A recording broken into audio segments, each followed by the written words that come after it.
advogado, eu nem não sei do que se trata. Mas quanto à morte da esposa dele, na verdade eu era amigo dela, da Né, e eu fiquei sabendo na visita, eu só fiquei sabendo quando ela já tinha morrido, e fiquei muito sentido com isso, inclusive. Eu não sei como se deu isso. Tá bom. Eu não faço parte da organização, então eu não participei de nada que pudesse levar a isso, entendeu?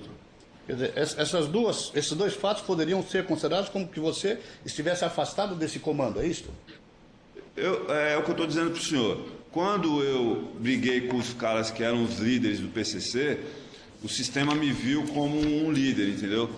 E a partir daí começou a se vincular que tudo eu resolvia, eu passava. Só que na verdade eu não fazia nada disso. Eu cuidava da minha vida. Eu tenho 3 filhos pequenos para criar, eu tenho que ter responsabilidade com a minha família.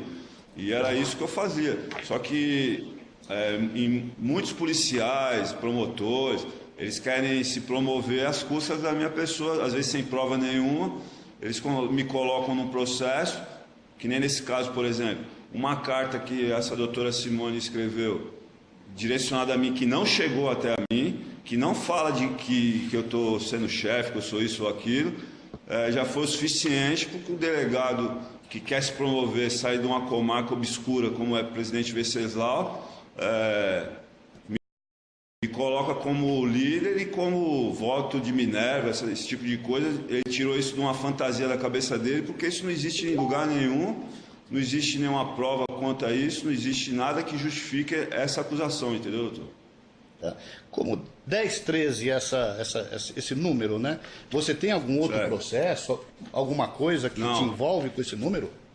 Não, eu não tenho nenhum outro processo. E outra coisa, esse número 10, 13 significa o seguinte: todos os presos de Presidente Venceslau têm um número. Por quê? São 800 presos. E a gente tinha um jeito lá de avisar quando o cara ia ter visita ou não.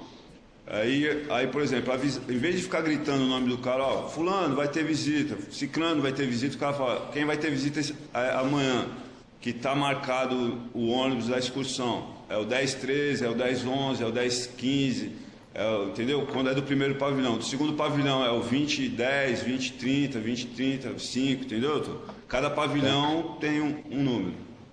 Não é pelo que o senhor sabe, né? Todos não é os uma presos têm um número. Não é uma codificação para... Tá.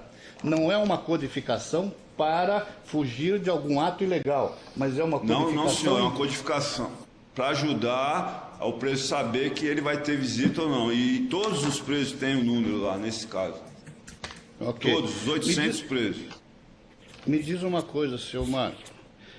O senhor conhece a denúncia? Conheço a denúncia. Conheço a denúncia e enfatizo o que o Orlando falou, que eu nunca participei da formação de núcleo jurídico nenhum. Isso ele tem total razão. Ok. Desses advogados, quais nos últimos 10 anos o senhor recebeu visita? Simone, 2 vezes, se eu não me engano, e mais ninguém. Por motivo de saúde? De saúde, comprovadamente, tanto é que eu fiz cirurgia, fui atendido. Uma outra vez que falaram que eu queria pôr botox, realmente eu fui atendido porque eu sofri um acidente de carro quando eu estava na rua.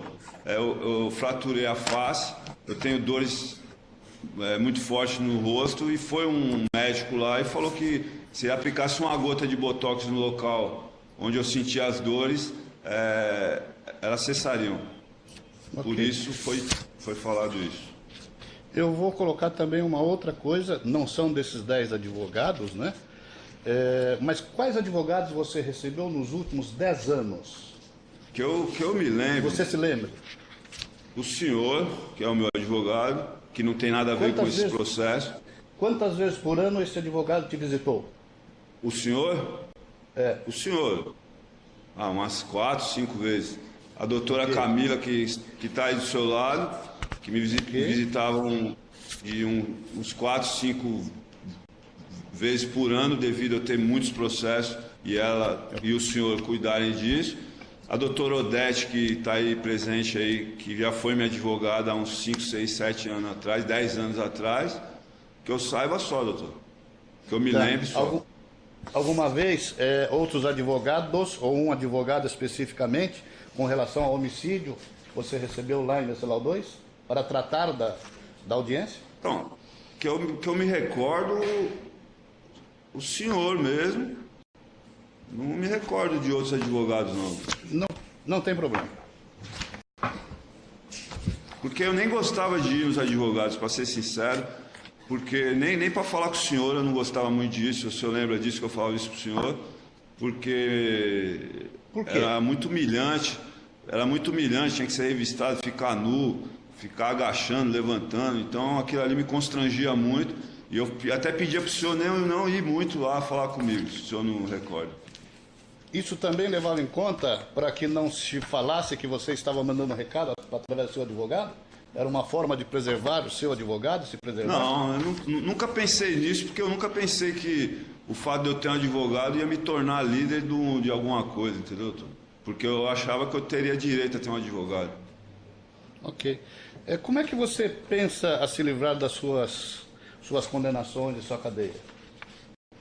Eu penso que para me livrar das minhas condenações é só ter um advogado e o advogado conseguir juridicamente fazer isso. Mas o que eu penso, principalmente nesse momento, é ser tirado de presidente Venceslau, ir para uma cadeia que dizem que é de oposição ao PCC, sobreviver lá, porque eu quero ver como que o delegado vai depois dizer que eu estou comandando o PCC de dentro da cadeia de oposição. É essa o meu objetivo atual, então, e para isso eu gostaria que o juiz ajudasse também nisso. Vamos esclarecer. Eu acho que não há necessidade de se colocar na cadeia de oposição, porque isso fica um pouquinho pesado. Mas é seu desejo expresso nesse processo que você vá para uma cadeia neutra, onde não tenha nem oposição, nem situação, e que de maneira que você se livre desse estigma. É isso que você quer? Seria perfeito se fosse assim, mas eu estou disposto a ir para qualquer lugar que seja longe do PCC, para que não falem que eu sou líder do PCC. Ok. Doutor, inclusive é o seguinte, os presos que foram daqui para a federal, para os presídios federais, lá também não é uma solução. Por quê? Porque eles estão sendo acusados lá na federal de serem líderes do PCC lá na federal. Então, por isso que eu citei a cadeia de oposição, porque eu acharia muito esquisito o promotor ou o delegado me acusar de ser líder do PCC estando numa cadeia dessa, entendeu? Agora, eu estando numa federal, eu vou continuar sendo acusado de ser líder, entendeu, doutor? Não, a federal é castigo, né? Tudo bem, mas de qualquer maneira, mas o que eu quero dizer não é isso. Eu quero dizer que o fato de eu ir para um presídio desse tipo federal não tira o estigma de eu ser o líder, entendeu? Vou continuar lá sendo considerado o líder. Eu estando numa penitenciária dessas que dizem que é oposição, seria muito difícil o cara ter coragem de me acusar de ser líder do PCC estando numa cadeia dessa, entendeu? Ok. Esse é meu ponto de vista. Você diz quais foram os fatos que te levam a essa conclusão, a essa determinação sua? Porque todos os presos que foram para essas cadeias deixaram de ficar sendo processados como líder, entendeu? Ok. Você vem sendo diversas vezes encaminhado ao RDD e vai de volta porque não se apurou nada. Seriam esses fatos que determinam agora você a tomar essa posição? Embora ultimamente eu estava há mais de 10 anos sem vir para o RDD sob a acusação de ser líder de nada. Então isso já mostra que, se eu fosse líder de alguma coisa, como é que eu ia ficar 10 anos livre de qualquer suspeição, entendeu? Tá. Então essas constantes idas à RDD, essas constantes acusações, te levam a pedir para o Estado para que veja a sua situação prisional e lhe coloque em algum lugar que ele não tenha esse envolvimento de PCC e crime organizado. É isso? Porque como o cara vai me acusar de ser líder do PCC sendo que eu estou na cadeia de oposição? Vai ser difícil para ele, entendeu? É capaz dele me acusar de ser líder da oposição aí, no caso. Ok, deixando bem claro, então. Do jeito que eles são imaginativos, é capaz dele me acusar de ser líder da oposição, entendeu? Deixar bem claro essa situação, que não se trata de correr, não se trata de querer ir para a federal, se trata de problemas que houveram e que, de repente, te levam a fazer isso. Eu gostaria de ser preservado de alguma forma, como eu pedi para o Brat, Dr. Brat, doutor Márcio, doutor Rui, pedi para todas as autoridades que eu tive acesso para que me transferisse, me colocasse longe de qualquer possibilidade de ser visto como líder, é o que eu estou pedindo novamente para esse juiz aí agora. Tá. Constantes idas à RDD, essas constantes acusações, te levam a pedir para o Estado para que veja a sua situação prisional e lhe coloque em algum lugar que ele não tenha esse envolvimento de PCC e crime organizado. É isso? Porque como o cara vai me acusar de ser líder do PCC sendo que eu estou na cadeia de oposição? Vai ser difícil para ele, entendeu? É capaz dele me acusar de ser líder da oposição aí, no caso. Ok, deixando bem claro, então. Do jeito que eles são imaginativos, é capaz dele me acusar de ser líder da oposição, entendeu? Deixar bem claro essa situação, que não se trata de correr, não se trata de querer ir para federal, se trata de problemas que houveram e que, de repente, te levam a fazer isso. Eu gostaria de ser preservado de alguma forma, como eu pedi para o Brat, doutor Márcio, doutor Rui, pedi para todas as autoridades que eu tive acesso para que me transferisse, me colocasse longe de qualquer possibilidade de ser visto como líder, é o que eu estou pedindo novamente para esse juiz aí agora. Tá. Uma última pergunta, Marco. Nós estamos aqui tratando de uma célula de advogados dentro do crime organizado PCC, ok? Você teve ou tem algum interesse na manutenção dessa célula, particularmente para você? Nem particularmente, nem de forma alguma, doutor. Veja, o Orlando Mota Júnior, ele foi bem claro nesse caso aí, e ele é o principal testemunha de acusação desse processo, ao dizer que eu jamais me envolvi com isso, eu nunca me envolvi com isso mesmo, porque eu tenho meus próprios advogados particulares, eu não preciso de célula nenhuma, jurídica nenhuma, entendeu, doutor? Ok, só isso. Obrigado.